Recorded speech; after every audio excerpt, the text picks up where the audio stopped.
I didn't like the direction that I was going. I like that you're like, oh, it's not going to make sense, Yeah. but it's going to make sense. As if I need it to make sense. That's a good point. I don't need anything to make sense. I like that about you. Oh, thank you. As a matter of fact. That's why I like 9/11. I told you I'd bring it up. I told you. Victory lap. You did tell me that you were going to bring it up. Ladies and gentlemen, this is not the views and opinions of Kickin' with Clayton. This is only Aaron Michael Marsh. So in stand-up, man, I fell in love with your comedy, dude, because you're so rapid fire and your timing is incredible, dude. Like, how long have you known you wanted to do stand-up? Thank you. Well, yeah, it's a compliment. You're supposed to say thank you for compliments. Why are you How long? Why are manners funny on this podcast? Do you not have manners with your guests? Thank you. Yes. Yes, you're hilarious. Your timing is incredible. Thank you. He's never seen manners before. Your timing, everything is great. How long did you know that you wanted to be a comedian? As far back as I knew it was a thing. Really? I wish I had the homework, but I remember when I was like 8 years old. It was like first or second grade, and they had us do the thing like, what do you want to be when you're older? And I wrote comedian, and they even made us draw a picture where they wanted you to draw a dentist. Yeah. And I drew a dude in front of the stage. It said blah, blah, blah, blah, and the audience was like, ha, ha, ha, ha. Oh, that's dope. So I knew I didn't even know my material yet. I knew it wasn't worked out. You know, I knew I didn't know my material yet because of blah, blah, blah. Yeah, absolutely. You're like, no, writing a joke right now is too much. But I know I want to write jokes. Exactly. For me, I didn't know the name of it. I just saw Martin Lawrence, and I wanted to do what he was doing on Def Comedy Jam. I was like, I want that. And the teachers were like, yeah, but you could also be a doctor. And I'm like, no. I want to do what he's doing. And, see, the coolest thing with being white is they're like, you can be that. No one said you could be a doctor. No one interrupted me. They went, sure. No one interrupted me. No. That got to be a perk about being white. When you said like Martin Lawrence, I was like, oh, so the DJ stuff. So that's why this is here? Like, it didn't even occur to me first. The DJ stuff. And first and foremost. Well, I knew him from his sitcom. Yes, but before that, he was a DJ on House Party. Which is probably why they threw that in the sitcom. Well, he was a radio. Yeah. Yeah. That makes sense. He was killing in House Party, bro. House Party 1, House Party. Speaking of which. I didn't see those till a decade after I watched that. You know what you got to see? On Netflix, also a Kid and Play movie, Class Act. I've never seen that. Oh, you missed it. Let me tell you something. It's not even a black or a white thing. Like, it's just a funny concept. Let me tell you the concept of the movie. This can only happen in the 90s, by the way. So Kid is the super nerd. Kid was the high top favorite. Of course, yeah. He's the super nerd. Yeah, I saw the House Party movies. Yeah, they got to him. So Class Act was them doing the same roles, except they were in school. One of them was about to be accepted into like these universities. He was this master scholar. Other one's a bad boy. They bump into each other going into this school, and somehow their files got switched in them bumping into each other. Like, his picture fell on his picture fell on. Perfect. I already know the sound effect they use. Yo, what was it? Hear it. Just they picture split, bro, and now they switch. So and then the story goes on from that point. But bro, it's so good. I just watched this movie again a week ago. Incredible. It holds up. I believe it. Class Act, man. Class Act on Netflix. It's still there. Perfect. Tonight, if you have time. If you have time. I do not. I just started watching Dragon Ball. People say Super, that, so and then I like, in 4 months is when I'm going to find it. That's when I'm going to find the time. Yeah. Or when you're like I used to have this thing, like back home in Detroit, like when I was living with my mom, we didn't have the internet. Also, nobody else had the internet. But on Sundays and Saturdays, there would be nothing on TV.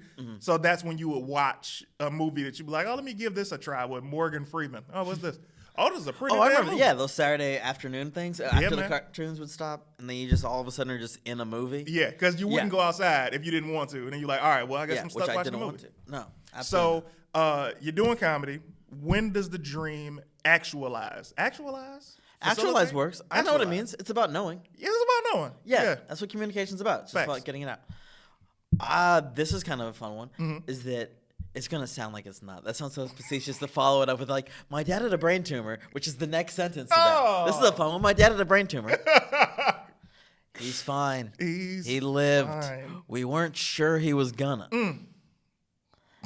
Right? And then when he got better and he survived and had the surgery, Oh, man. both me and my brother were like, we were both waiting for dad to die to try stand-up. And we both started it immediately after. Are you serious? Yeah, like 2 weeks after. Oh. We were like, oh, thank God, he's going to live. But we got to do what we both waited. We should do this now. Time is now. He moved to New York. I moved to Los Angeles. We didn't tell each other why. And I know. And Okay. Then, and he, by the way, my brother's the funniest guy I've ever met. Oh, My yeah? brother, oh, yeah. He's super funny. So he makes you laugh. Hard. Oh, that's dope. Yeah, his at Marsh Ref on Twitter. At Marsh Rev? Ref, like referee. Okay. He wears WWE referee shirts Oh, and I stuff. love that about him. Oh, and he has like probably like 6 of the No, belts. we're going to get to that. We're going to get to Okay. that. We'll get to that. Yeah. Some people would say all the belts, but I know you know better than that. Okay, so he did it once. Yeah. Just once. Did well. Was like, nah, I didn't like that. That's why. That's why. Exactly. So that means he's more mentally stable. I went up. I don't think they ever lit me. I think they were. First of all, thank you mad. for pacing that story to not make me spit my water out. Of course. I appreciate the professional courtesy. Keep going. Thank you. This was about, making noises out of your mouth, not your nose. Yeah, I get Yeah. it. So I went up. I did so horribly. I feel like they just didn't like me. They're like, let's see how much worse he can get. Like, it was like, I feel like I crawled into a ball on the stage. And then like maybe 4 weeks later, I got my first laugh in it. But I knew I was a funny person. Yeah. I just didn't know how to express that on stage. Right. But I knew that I wanted that. My brother didn't really want that. It also, maybe he had gotten it other way. Like for you guys, for him to make you laugh, you were a captive audience, and whoever else you guys are around, captive audience. And then he gets on stage, and it's a captive, and they're all reacting the way he wants them to. So it's like, not my thing. Whereas you're like, I gotta earn this, and now you appreciate it more. Yeah, like how the fat kids become buff. Oh man, The same thing. yeah, man. Yeah, But you're absolutely. always mentally fat, so technically, you'll always mentally not be funny to yourself as much as you want. Yeah, why do you think I just keep overwriting my bits? I'm like, no, we need more jokes. Yeah, let me tell you something. Every time I've seen you perform, I've laughed hard. And the first time I was mad that I didn't get a chance to see your whole joint because I came later. I was like, damn, I was coming right when you were wrapping up. I was like, damn, bro. But then it's like the next time, I'm like, God, this dude is funny. So you used to book comedy. Yeah, I booked a room for a little bit. What was the transition as far as how comedians treated you after you were booking and then after you stopped? Well, they interacted with me much more when I was booking. You know when you have something, I don't have to explain it, but I want to over-explain it. And then those people that were taking disappeared, didn't even notice or remember who it was. Of course I remember who it was. Of course I noticed. But also, they were treating me like a booker. And I was not liking that. You're like, no, I'm a comic first who books a room. Yeah. And they were like, no, can I get a spot? I want to send you my tape. Would you mind just checking it out? Yeah. Oh, yeah, no, it was awful. And they'd just be like, I can't wait to do your room again. I'm like, I can't wait for you to write your first joke. Come back when you have it. Yeah, it was so bad. And then I was really happy that the room died. It was like a blessing. Like, I didn't want to let it go. Yeah. But then the bar I was at, I was like, we're afraid we're going to have to cancel comedy night. And I was like, oh, that's so sad. Okay, well, thank you very much. And like, you weren't going to ask what you could do to save it? Nope. Yeah, exactly. And I was like, okay, you have a good one. You take care. But we can do it another night. Exactly. And then they're like, well, if you ever want to try it again and maybe another night, I'm like, oh my God, thank you so much. Oh, I know. They closed down forever like a month ago. So, but how long in between? Was that like 6 years? 4 years. 4 years? 4 years between me doing that and them having to close their doors. So for me, Unrelated. I booked a show. I was doing a show called Extravaganza. It was comedy, poetry, and music. I would have comedians, poets, singers. It was a great show. Yeah. I started the show because nobody was letting me host around town. And I'm like, I'm a great host, right? Yeah. And then I started doing the show, also to have more time on stage, also to pay my rent because I needed some money out here in LA that wasn't me getting a job. Like, no hate on anybody getting a 9 to 5, but it was like at the time I needed to focus. So I began hating comedians because of how they act. Because now I'm not just a comedian, I'm a producer. Wait, looking back, were they acting professional and you hated it, or they just don't know how to act professional? They don't know how to act professional. Okay. So that's the thing. So like for me as a comedian, when you're a performer first, your thing is, all right, I'm going to show up, I'm going to be funny, and that's it. This is 2011 through 2014, 15, right? Yeah. So I learned how to produce a show. I'm like, okay, it's not just about me being funny. I have to promote. I have to get people to get these tickets, get these asses and seats. I got to make sure that they come back. I got to make sure that the house sells enough alcohol because this is what they're here for, to the club. And then I have to make sure that each person that's on the show, in the beginning, I was focusing on super funny this, super amazing singer that, super poet this. And then as the shows went on, I was like, well, I'm funny. So I ain't got to worry about just having funny people. I need some people who can help me sell these tickets, right? And then I was like, all right, well, I got to have somebody who's guaranteed funny other than me. And then maybe I could pad it with some guys if they don't have the funny, but they can sell tickets. Like I turned into a promoter. I kept notes through when I started doing the show, and I Yeah. was like, who came on time? Yep. Who fulfilled their time? Yep.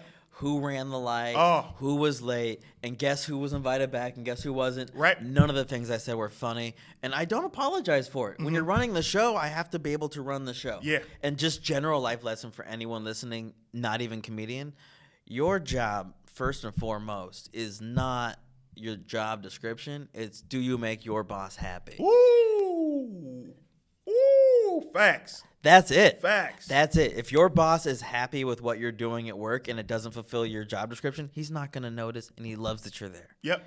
But if you're like, no, I'm fulfilling all of that quota we agreed upon, but you don't like seeing my face when I walk in the door, It don't you're matter. not going to last. Nope. And it's the same thing with comments. So they're like, but funny first, right? But funny counts. And funny this and funny that. I'm like, not if nobody wants to work with you. Right. For me, man, I had to be able to this day, I need people that are cool. Like I'll take Yes. somebody cool, hardworking, and makes me laugh over the funniest comedian in the world. And I know other people think that as well in the business because funny doesn't matter in the grand scheme of how the business goes. Sure. It would be a perfect world if you were funny, you just get your own show, you get the movies and all of that. But if you are funny, but it's impossible to edit you into the movie because you're not thinking of how it works, you're just thinking about what I'm doing right now. Right. It doesn't matter how funny you are. Right. Like, I definitely, I do appreciate Andy Kaufman. I'd be the first person to fire him. I would fire him so fast and hard and unapologetically. Yeah. Yeah. So much so he'd respect it. He wasn't a team player, man. No, he wasn't a team player. And that's fine. You can go not be a team player by yourself. Yeah. But when I'm looking for a team, I can't be looking for who's Andy Kaufman in the group. To go to the show, it taught me how to run business because it became less about who my friends were and who could handle business. Sure. Because it was like you said, who's going to show up on time? Who's going to deliver? Who is also promoting and takes this show serious? Oh, I definitely noticed compared that. to the people who don't. Like, you just want to show up late or go up whenever you want. It's like, hey, this ain't that kind of show. And then it also showed me how professional some people were, how unprofessional people were as far as, like you say, selfish. And then I was like, I'm starting to hate comedians. I need to stop doing this show. And I stopped. And I retained the knowledge of doing a show. Yeah. But I was like, I can't be responsible for that anymore because I was losing my funny. Oh, for sure. I definitely felt unfunny by the end of my run. I felt like I was getting a lot of repeat people, which is great unless you're doing the same bits in front of them all the time. Yeah. It's like if I died at the end of that run and they were like, quick, we need to write down all of Aaron's jokes so they live on, they'd know them all. They'd have them all. They'd have them all. Yeah, exactly. It's like You know, like if they read the 10 Commandments every day. Oh, After a while, fam. you'd have to stop reading the 10 Commandments. We got it. We know. Fam. Okay. I always love talking about wrestling with you. Met you through my man Richard and Jeff Dye and a couple of the homies that we watched wrestling with. And Richard I took Barrett, you, 323-891-6645. Shout out. Richard is my man. Are you part of the Diet Coke boys? No, I don't drink Diet Coke. Yeah, I think it's him. And Juan. Is it just him and Juan or the Diet Coke Yeah, boys? they just exclusively drink That's Diet Coke for hilarious. years. They only drink Diet Coke and they call themselves Diet Coke boys. It's hilarious. Anyway, Although Richard gave up Diet Coke. he did. I was so proud of him for it. Hey man, And we went to Staples, and I couldn't believe it. what did he get? Iced tea, unsweetened. And I was just like, excuse me? Did I just take a Diet Coke boy to a soda vendor, and he didn't even get soda? Yeah. And he was just like, oh, yeah, I had to stop. Yeah, and there wasn't even a reason. No, he just stopped. Yeah.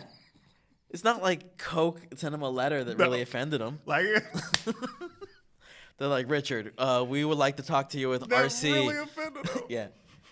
Like he married into the RC royal family, and he's like, I gotta stop with this Diet I Coke. gotta cut it out. Yeah, the royal family's on me. I love Richard. I love Jeff. I love you. When we talk about wrestling, I realize I'm not a wrestling fan. I'm a WWE fan. I'm a WWE You know how much wrestling guy. fans hate us for that? Oh, yeah. I'm the same thing. I mean, you've seen we're like our friend Johnny LaQuasto watches a lot of wrestling. Yeah, he He's watches just it all. like, oh, did you see this, that? I mean, there's some really great wrestling over here. And I'm like, yeah, but I want to be mad at the thing I've been watching my whole life. My whole life, Yeah, bro. I want. Yeah, I have a brand and a franchise. The only thing that came close was WCW because I would flip back and forth, but I knew WWE was better. I didn't watch WCW till they were gone, and WWE bought it. Smart. And You that's didn't not miss out of loyalty. It's just because some of those things just continued to happen. Yeah. And you're like, yeah, Sting's cool. I do want to see what the Ultimate Warrior did when he embarrassed himself as an older gentleman. Like, I want all those things. Gentleman. I'm the only person that's Yeah, ever the only called one. that man a gentleman ever. No one in any interview I've ever heard about that guy's ever said Been a anything gentleman. nice. Yeah. So with WWE, give me your top 5 guys right now. Okay? Okay. You give one, I give one, so on and so forth. I really, really love Shinsuke Nakamura. I knew you were going to say Shinsuke Nakamura. Yeah. Keep going. I'll tell Tell you me why. why. Tell me why. I'll tell you why. Yeah. Because he is a fucked up version of himself in the sense that he thinks he's moving and like he thinks he's the Michael Jackson of wrestling. He has said that like when he realized he had to start moving fluid like Michael would dance, and then you watch him and you're like, oh, this is really bad. He thinks he's doing Michael. Yeah, he thinks he's walking like Michael, but he's just walking like somebody who only animated 1 out of every 15 cells of Michael. And it is so funny to me. Yeah. I love Kevin Owens. I think Kevin Owens has it all. He is so cool, so funny, great wrestler. Amazing. Impressive. He's incredible on that mic, too. Yeah, and You it's take incredible in the way that like Vader would impress me all the time. Like, I didn't know a man that size could do these kinds of athletic Facts. things. You know, like, because he just looks like the guy that dresses like the wrestlers. But then he's also wrestling like the most incredible wrestler I've Oh, ever seen. my goodness. And never got the credit he deserved. No. You gave me, here's the thing. So let me give you my next 2. On top, Montez Ford, okay? Street Profits, Montez Ford. You're This number guy, one. You're number one. I'm telling you, bro, this guy is Okay. a star. He has charisma. He has the work ethic. He carries, you know how when you watch the NBA and you see the guys walk in, they got suits on? Yeah. That's him. Like, he's not showing up like with just like a jersey. He's Yeah. coming in like, take me serious. I'm a superstar. And then he gets in the ring, he delivers. And he has that star power that I feel like he's going to be as big as The Rock was when he left WWE. I'm think telling you. He can, I don't know how sure it's possible for a person to get that big anymore. Before he left WWE. I'm not talking about Yeah, the I know. movies. I'm not talking about yeah. movie star. I'm talking about just like The Rock, like during that time period. Right. The Rock and Stone Cold had a stardom of which we haven't really seen Facts. since. I mean, we all know who John Cena is, but it didn't Yeah. feel like that. Yeah. It still hasn't felt like that. Well, the person who, well, I'm gonna continue the list, but Okay. my second person, but Montez Ford, amazing. I feel like once he gets a chance to have his singles career, Sure. Oh, that guy's going to be a rocket to the moon. Of course, Becky Lynch, the man. Mm-hmm. Becky Lynch has come the closest to a stone cold glass breaking reaction of the crowd, and deservedly so. Like, she has done the one thing that I think every woman wrestler should have been able to do, which is not make it about gender, just make it about being good. Like, she's literally come and been like, yo, y'all want this women's revolution? I'm the man. How about that? And just came in and made me care about her wrestling and her mic skills instead of her saying, it's a women's revolution. It's like, I want women to win, but I want you to just make it about you being good. Yeah, she ran across a great storyline. Yep. And she's the only person that really in the last 5 years had that like moment where like you go cold and you're like, I'm going to remember me watching this forever. You know, like even know the moment I'm talking about probably. The moment with Nia Jax. Yeah, and the SmackDown shirt where she's still fought. Yeah. Still was badass. Where she literally became the man before she even said that she was the man. Bloody everything. No, just exactly. Sitting there like, what's up? It was the first time since Stone Cold you're like, this is a real, actual badass. Yep. She's not pretending to be a badass. Nope. We understand that the show's a dance. Yep. But we got a badass dancing. Man, we got a badass dancer. Who's your third? I mean, now I'm all psyched on Becky. And I'm like, am I allowed? You can use Becky for your third. Yeah, but that's such a cop-out then. I'll use Becky as the fifth. Okay. So I don't have to. So I don't cop out, but I do want to throw her in there because it also feels weird. You know, like it's not a giant secret that we're friends, so I don't feel like I'm allowed to do that. Right. You know, where you're just like, which also feels bad because it's just like if she's like, did you see the show? And you're like, yeah, you were the best part. You know, you're like unbiasedly, that was really good. Yeah, listen, man. She's one of those people. Everybody on my list are people that when I see them on screen, I don't fast forward. I don't get on my phone. I don't start talking. They are my group. Fourth person. Wait, I didn't say third. You didn't. I didn't Go say ahead, my give me third. You know I'm hyped. Yeah, AJ. Oh, the phenomenal AJ Styles. AJ Styles finds a way. Not only, I mean, outside of the ring, I would give his mic skills like an 8 out of 10. There's room to work. He's not perfect. But in the ring, he makes up for all of it. Absolutely. That 10 out of 10 that he has going there is really, it's beyond star power. It is. He does. He came in, when he first came into WWE, he, came in Royal Rumble. Yeah, and I remember. I'm like, I don't know if he's going to cut it here is what I was thinking. And let me tell you something. He got into a feud with Chris Jericho, and that feud sold me. And then he got the John Cena joint. I'm like, oh, this guy is for real. Yeah. And I became a fan. Yeah, of course. Like, I at first already recognized the ring skill and was like, yeah, he's great, but I'm not that invested. Yeah. And then, I don't know, somewhere along the lines, I got heavily invested in him. And it was just like, oh, no. This is like how Ric Flair didn't spend enough time in WWE, so he's not going to get the WWE legacy, but he's going to get the wrestling legacy. Yeah. I'm like, this is what this generation has. He is that to this. It's like, oh, no, this is the greatest wrestler that didn't spend the majority of his time in WWE. Yep. And WWE knows it, and everyone knows it, and so that's why they're like, yeah, let him run straight to the top.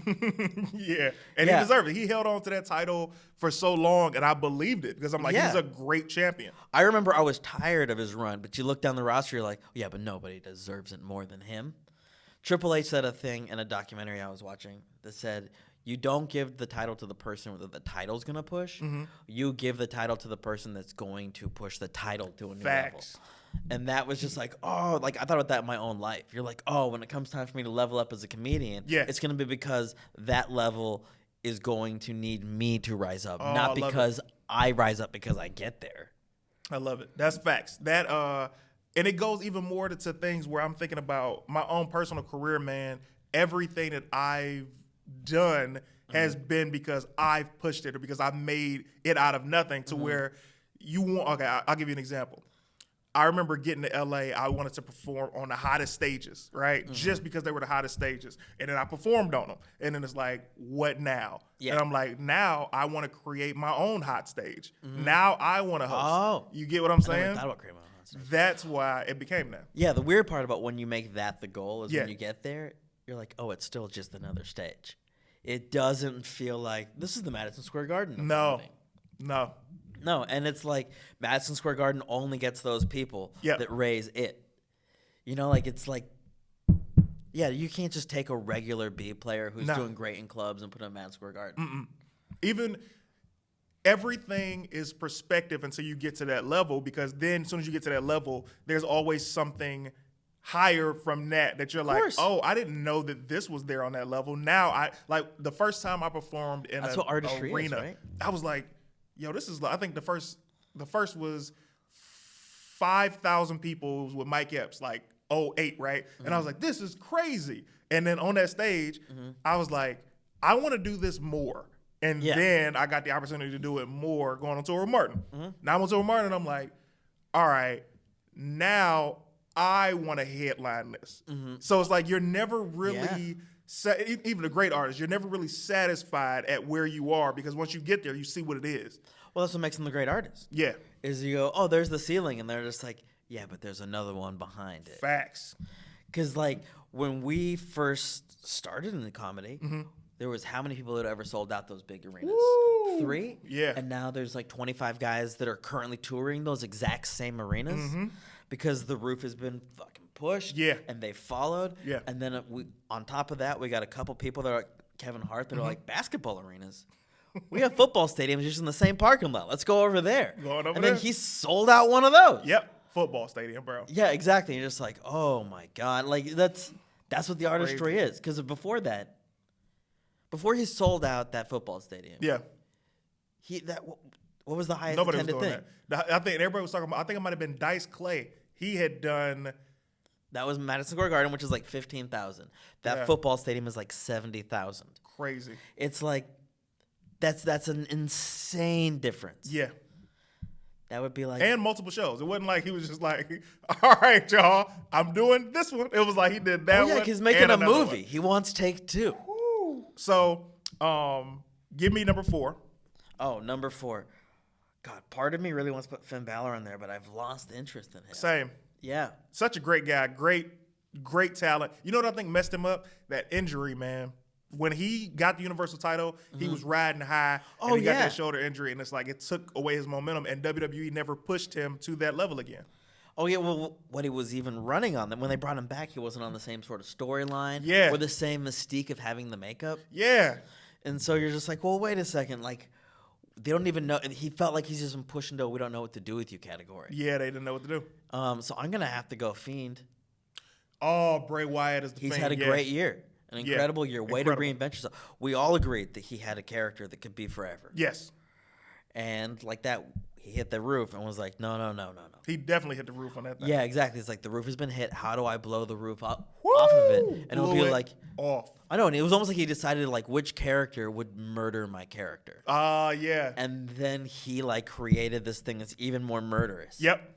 And it's been great. I mean, we know the Hell in a Cell match was garbage. Yeah, but it was only garbage because he did not win. We like the reason Seth Rollins is getting booed is not because Seth isn't great. It isn't because the crowd isn't behind him. It's because they wrote that for him to win. It's not just the win. It's that the whole match was one note. Yeah. So imagine waiting 15 years for an album and they only play one note.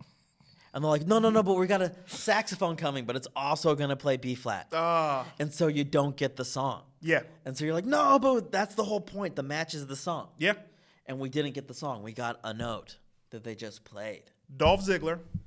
You know, I'm a Dolph Ziggler guy. I've been a Dolph Ziggler guy since before he won the what? Your craziness. I'm telling you, man, I love Dolph Ziggler. He's the guy. They just will not give him a credible storyline where he is seen as a threat. They keep giving him these start and stops. They keep making him look weak. And I know he's just a great wrestler and he's a great guy. I know those things, and I know that he sells better than anybody. Yeah. But because of all the other stuff he said, you're like, how can your favorite soda be flat soda? You're like, yeah, but if you ever got carbonation, I believe in it. You're like, yeah, but I'm gonna list my favorite ones. It's gonna be carbonated. I'm telling you, man, if they can just allow him one match for the title and they push him like they pushed the champ, the crowd is going to be behind him. That's number 4. If he had a Kofi moment. Yes. I would get excited. excited. That's all he needs. Because we all knew Kofi had it. Yes. and they let Kofi finally have. Let me tell you something, man. I feel like I was part of Kofi winning that. I'm gonna tell you why. WWE had done an award, consideration award thing, like, yo, vote for us with the Academy, and Tangerine is a member of the Academy. So we there, and I asked Stephanie a question. Vote? Yeah, she votes. Awesome. So I was like, hey, Stephanie, you are part of the women's revolution. Like, you started off back in 2000 when you were having your feuds with Jericho and all of these people, and you have just as much stake in it as these women do. And she's like, thank you. And I'm like, my question is, are we going to have a black WWE champion, right? Nia Jax was on the panel, and she was like, well, yeah, we've already had one. I'm like, hey, please don't make me get technical. We have not had one. However, we have been grateful, but we have not had a black WWE champion. So Stephanie was like, we will. And I'm like, all right.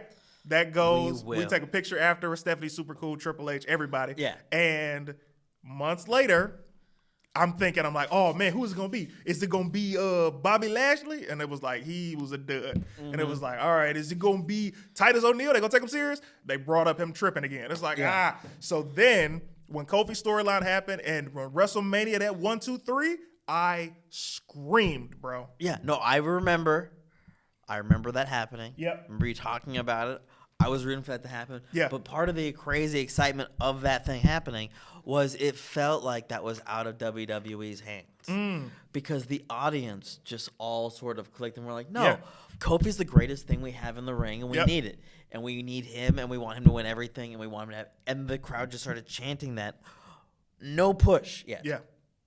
And so it was just like, oh no, it's just time. Because this was Elimination Chamber. It was 2 weeks before Elimination Chamber. No, it wasn't 2 weeks. It was for him to do it. No, it was the week before. Yeah. He had to win that match with 5 people to get into Elimination Chamber. And they got behind him. Yeah, and it was an over an hour match, and he put on a fucking clinic. show. Yeah, man. Yeah, it was one of the highlights of his career. If the DVD is still sold, you could put it on the DVD. Yeah, you could just put it individually. Yeah. Yeah, it would be like that in his WrestleMania match. There we go. Kofi 2019. That's what it was. But because of like all of that just naturally happening. Yes. It was just like, oh, no, this isn't even about fulfilling demographics. No. This is about we ignored a superstar to the point that he's undeniable. Undeniable, man. And so my number 5, give you a number 4? Well, you said Finn and The Fiend. So give me your 5. 5. I was thinking Kofi. Uh-huh. You sold him pretty hard. Kofi has to be. I know. That's something. I'm like, God, I love Kofi so much. Kofi's great. I love all of those. All in New Day. All of the New Day guys. And they're all so awesome. Like, I follow them all on Twitter. My brother put up a dance of him dancing to their theme song. Because, God, I'm just trying to think. Austin. Yeah. What's his stage name? Austin Romero? No. Xavier Woods. Xavier has a podcast now. And so my brother was listening to it, and he was doing the New Day dances to it. And he sent it to them, and they retweeted it. Where they're just like, this is the energy we want from our fans. And it's just like that sort of thing where like they're constantly dipping in, doing their own thing. They're up, down, down. And they're continually just so entertaining. Yeah. Every week to week. They make that money, man. For a decade. Facts. My 4th was The Miz. You already know. The Miz is probably one of the most overlooked. Let me ask you this. All-time greatest WWE superstars, in my opinion. Go ahead. Do you like him enough that you would watch Miz and Mrs. or whatever his show's called? Now, here's the thing. Okay. I happen to be a fan of WWE-based reality shows. Tange and I watch Divas. We watch Total Bellas. I watched a couple seasons of Divas. 1 season of Total Bellas. Oh, man. Here's the thing. I don't like the fact that John and Nikki broke up, and we don't really know why. Like, I feel like because I've been invested in these little seasons of this reality show, I deserve a true answer on why they broke up. That's what I feel. But and Nikki's engaged now. I'm like, come on, fam. Let John interrupt this whole thing. But so he's dating somebody. But is he though? Yes. But is he though? Why wouldn't he be? You think that's fake? I hope they're gonna do an episode and they're like, oh, we just playing with y'all and they back together. They are No way. So my number 5. I hate Nikki, by the way. You wild. You hate Nikki? Yeah. How? She just seems so stuck up. No. And arrogant. No, you think that? I met the Bellas at that exact same For Your Consideration event, and Nikki and Bree were so embracing and cool. I'm like, yo, they deserve everything. They're that nice. Yeah, you've watched the shows, the same shows I have. Same shows. Where they talk about which winery they're going to go Yeah, buy and yeah. how they need to do these things like to make their money as if Here's they the don't thing. already have a corporation behind You them. got to remember, bad chicks still have a certain lifestyle, but they still nice, but they bad as hell. So my 5th and final pick has to be, man, I had it written down too. My 5th and final pick, I said Montez Ford, Becky Lynch. Oh, Big E. Oh, Big E's so Big E. fun. Big E, when he first came in as the bodyguard to Dolph Ziggler, I was like, oh, this is the guy. Yeah. And, you know, he ended up getting the Intercontinental title, and then he floundered after that. And then he started doing his pastor gimmick. And I'm like, no. And then New Day came around, and it was going to be more militant. Then some things happened, and then they made the New Day like it is now. And I was like, okay, great. But I've still been pushing for him to get a singles push. Doesn't mean he has to break up with them. I got the perfect storyline, just in case the WWE That's doesn't funny. do it. I had a storyline too. So Pitch yours. you ready? Pitch yours. I think Kofi should get another title run and they just take it like the old school NWO. Uh-huh. Where it's just like, no, I'm the title guys. These guys are like the tag champ things. Uh-huh. And then, of course, like, you know, when somebody like an Xavier gets hurt, it's like, oh, no. We'll just go get your title too. You know, like, or they'll just try to do the whole thing like, you know what's never been done? A faction holding all the titles. And that's our goal. And that's what we're doing, like, as if like it's like an EGOT thing. And if they let the fans know, the fans will get behind it because they love those guys. Yeah. And that way they can have their independent run, but they can also celebrate together. And they can do those weird things where they do the run-ins, or they don't. They lock them up on the side. And it's just like, but they still get that moment at the end where they got to throw pancakes at each other. I'm not mad at that at all. I do love that. I'm going to tell you, this would be something the WWE, I don't even want any money for. I just want y'all to do it. He'll take a belt. Kofi gets an opportunity to win the title again. He wins the title, and now we're getting close to Money in the Bank.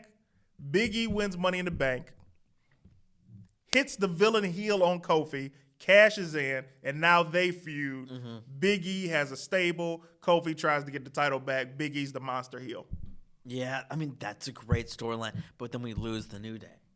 But the New Day can get back together like the Shield. I know. I just don't see them ever breaking them up. They make so much money. Yeah, you can't break them up. That's what the kids need. How can we find you, man? Because this has been incredible. How can we find you? I'm at Aaron M. Marsh on everything. On Twitter, Instagram, Venmo, all of it.